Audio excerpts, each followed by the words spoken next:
A Bird on a Wing by OSHO, poetic, spiritual and emotionally gripping. Freedom has no cage. In A Bird on a Wing, Osho speaks about freedom, awareness and inner awakening.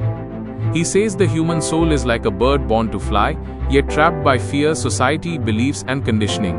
Religion, rules and expectations may promise safety, but they often clip our wings.